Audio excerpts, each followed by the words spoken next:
مسجد الحرام مکۃ المکرمہ اور مسجد النبوی مدینہ المنورہ سے خطبے کا اردو ترجمہ کے لیے ہمارے سوشل نیٹ ورک کو فالو کرنا نہ بھولیں اور اپنے دوست احباب کے ساتھ بھی ضرور شیئر کیجیے۔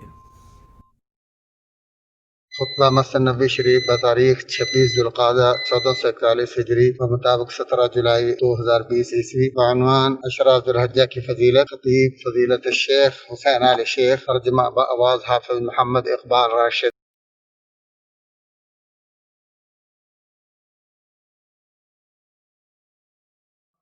تمام تعریفیں اللہ کے لیے ہیں جس نے ہمارے لیے سیزنوں کو اور موسموں کو مشروع قرار دیا ہے، اور میں گواہی دیتا ہوں کہ اللہ وحدہ لا شریک کے علاوہ کوئی سچا معبود نہیں جو آسمان و زمین کا مالک ہے، اور میں گواہی دیتا ہوں کہ ہمارے نبی سردار جناب محمد صلی اللہ علیہ وسلم افضل المخلوق رسول ہیں۔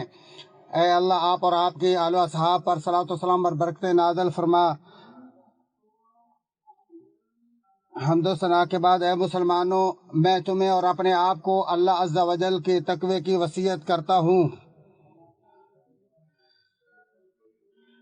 یہ قیامت کے لیے زبردست زاد راہ ہے۔ حجہ کے 10 دنوں میں کیا گیا نیک عمل اللہ تعالیٰ کو تمام دنوں کے نیک اعمال سے زیادہ محبوب ہے، اور ایک روایت میں ہے ان 10 دنوں سے زیادہ کوئی دن افضل نہیں ہے۔ صحابہ نے پوچھا یا رسول اللہ صلی اللہ علیہ وآلہ وسلم، جہاد فی سبیل اللہ سے بھی زیادہ؟ آپ صلی اللہ علیہ وآلہ وسلم نے فرمایا، جہاد فی سبیل اللہ بھی ان دنوں کے عمل کا مقابلہ نہیں کر سکتا، البتہ وہ مجاہد جو اپنے مال و جان کے ساتھ نکلا اور ان میں سے کوئی چیز بھی واپس نہ آئی۔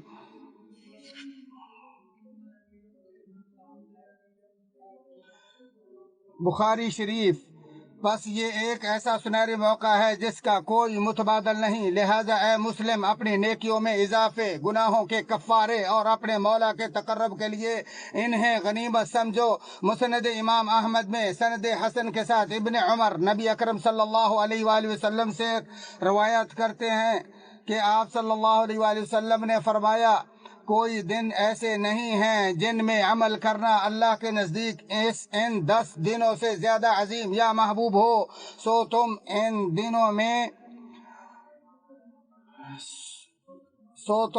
دنوں میں لا الہ الا اللہ، اللہ اکبر، الحمدللہ بکثرت پڑھو۔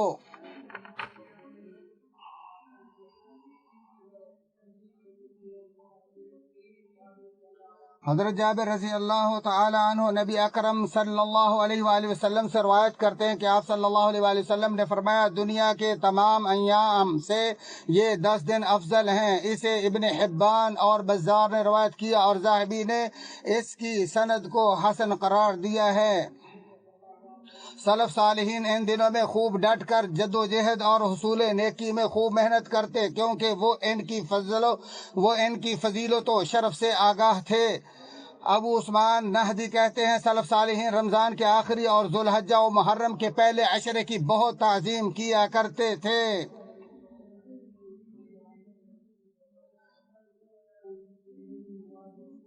صحیح بخاری میں ہے کہ ابن عمر اور ابو ہریرہ رضی اللہ عنہم ذوالحجہ کے ان 10 ایام میں منڈی اور بازار کی طرف نکلتے اور تکبیرات پڑھتے، اور ان کی وجہ سے تمام لوگ بھی تکبیریں پڑھنا شروع کر دیتے تھے۔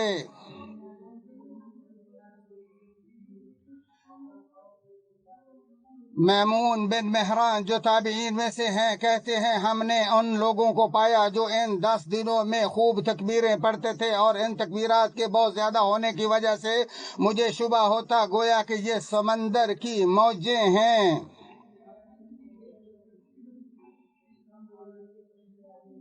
اسی لیے فقہا نے بیان کیا ہے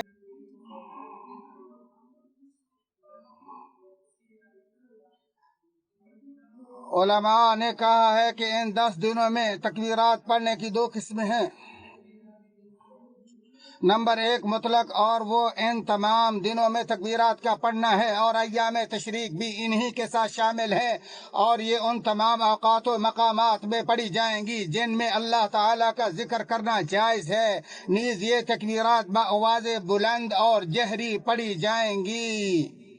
جبکہ تکبیرات کی دوسری قسم مقید ہے، یعنی وہ تکبیرات جو فرض نمازوں کے بعد پڑھی جاتی ہیں، جو حج نہ کرنے والوں کے لیے یوم عرفہ نماز فجر سے، جبکہ حجاج کے لیے 10ویں ذی الحجہ نماز ظہر سے شروع ہوں گی اور ایام تشریق کے تیسرے دن نماز عصر کے بعد ختم ہوں گی۔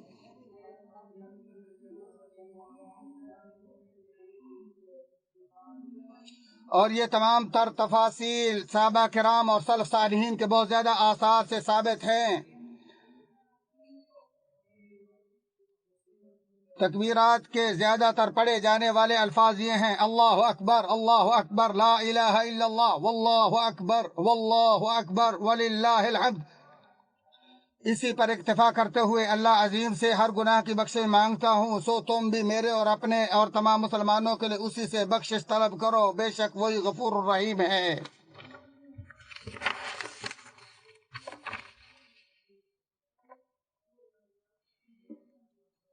تمام تعریفیں اللہ وحدہ لا شریک کے لیے، اور میں گواہی دیتا ہوں کہ اللہ وحدہ لا شریک کے علاوہ کوئی سچا معبود نہیں، اور میں گواہی دیتا ہوں کہ ہمارا نبی سردار محمد صلی اللہ علیہ وسلم کے بندے اور رسول ہیں۔ اے اللہ، آپ اور آپ کے آل و اصحاب پر صلاۃ و سلام اور برکت نازل فرمائے۔ اے اللہ کے بندو، جب ذی الحجہ کا چاند طلوع ہو جائے اور انسان قربانی کا ارادہ رکھتا ہو تو اس کے لیے ضروری ہے کہ وہ قربانی کا جانور ذبح کرنے تک اپنے ناخن اور بال کاٹنے سے اجتناب کرے۔ چنانچہ ام سلمہ رضی اللہ تعالی عنہما کی حدیث میں ہے کہ بلا شبہ نبی اکرم صلی اللہ علیہ وسلم نے فرمایا، جب تم ذی الحجہ کا چاند دیکھ لو تو تم میں سے جس کا قربانی کرنے کا ارادہ ہو وہ اپنے بال اور ناخن نہ کاٹے۔ اسے احمد نے مسند میں اور مسلم وغیرہ نے بیان کیا ہے۔ تمام اقوال سے واضح ترین قول یہی ہے کہ بال اور ناخن کاٹنے کے بارے میں انکار تحریمی، اور یہ صرف اسی کے ساتھ خاص ہے جو قربانی کر رہا ہو، اور اس کے وہ اہل و عیال وغیرہ مراد نہیں ہیں جن کی طرف سے قربانی کی جا رہی۔ اور بعض لفظوں میں ہے اپنے بال اور ناخنوں میں سے تب تک کچھ نہ کاٹے جب تک قربانی نہ کر لی جائے۔ بلا شبہ اللہ تعالیٰ نے ہمیں ایک ایسے امر عظیم کا حکم دیا جو ہمارے نفسوں کی پاکیزگی اور اصلاح احوال کا ذریعہ ہے۔ خبردار وہ ہے نبی اکرم صلی اللہ علیہ وآلہ وسلم پر بکثرت درود بھیجنا۔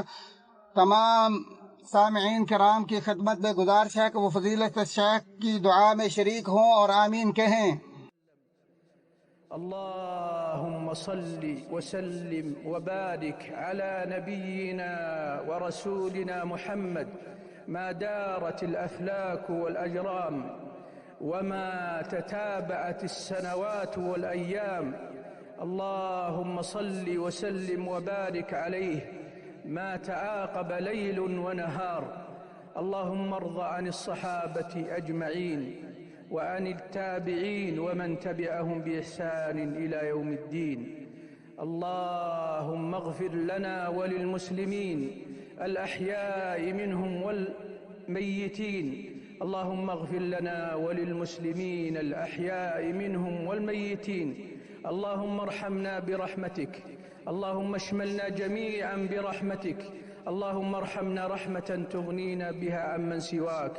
اللهم فرج همومنا وهموم المسلمين ونفس كرباتنا وكربات المسلمين.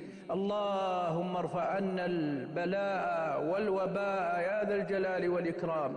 اللهم نفس عنا فيما نحن فيه يا ذا الجلال والإكرام.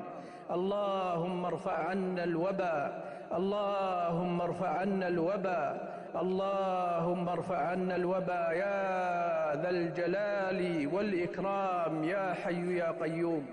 اللهم وفق خادم الحرمين الشريفين. اللهم وفقه ووفق نائبه لما تحبه وترضاه. اللهم وفق جميع ولاة أمور المسلمين لما فيه خدمة رعاياهم. اللهم احقن دماء المسلمين. اللهم احقن دماءهم وصن أعراضهم واحفظ أموالهم يا حي يا قيوم. اللهم اجمع كلمتهم على الحق. اللهم اجمع كلمتهم على الحق. اللهم إنا نعوذ بك من زوال نعمتك وتحول عافيتك وفجاءة نقمتك وجميع سخطك.